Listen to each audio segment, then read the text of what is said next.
अस्सलामुअलैकुम। चेहरे की पिगमेंटेशन, दाग धब्बे और डल स्किन से तंग आ चुके हैं तो ये 5 छोटे छोटे सीड्स आपकी स्किन को अंदर से ग्लो दे सकते हैं, वो भी बिल्कुल नेचुरल तरीके से।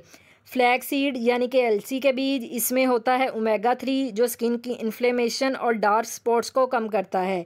चिया सीड्स ये एंटीऑक्सीडेंट्स का पावर हाउस है जो मेलानिन को बैलेंस करता है और अनइवन स्किन टोन को भी बेहतर करता है। पम्पकिन सीड्स यानी कि कद्दू के बीज जिंक और सेलेनियम से भरपूर जो स्किन हीलिंग और हार्मोनल बैलेंस में मदद देते हैं। सनफ्लावर सीड यानी कि सूरजमुखी के बीज विटामिन ई का ज़बरदस्त सोर्स जो चेहरे को ब्राइट और सॉफ्ट बनाता है।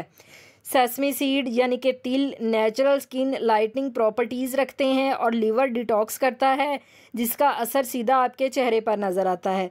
रोज़ 1 चम्मच इन सब को मिक्स करके स्मूदी बना लें या ओट्स में डाल लें या दलिए में डाल लें या दही में डाल लें या फिर इन सब सीड्स को आप ग्राइंड कर लें। ग्राइंड करने के बाद इसमें से 1 चम्मच लें, पानी में मिक्स करें और उस पानी को पी जाएं। आप भी महसूस करेंगे इसके इस्तेमाल से आपकी पिगमेंटेशन लाइट हो रही है और फेस पर ग्लो आ रहा है। बिना क्रीम्स के सिर्फ़ और सिर्फ सीड्स से क्लियर स्किन हासिल करें। अगर वीडियो पसंद आई हो तो प्लीज़ लाइक कर दें, शेयर कर दें और सब्सक्राइब भी कर दें। Thank you.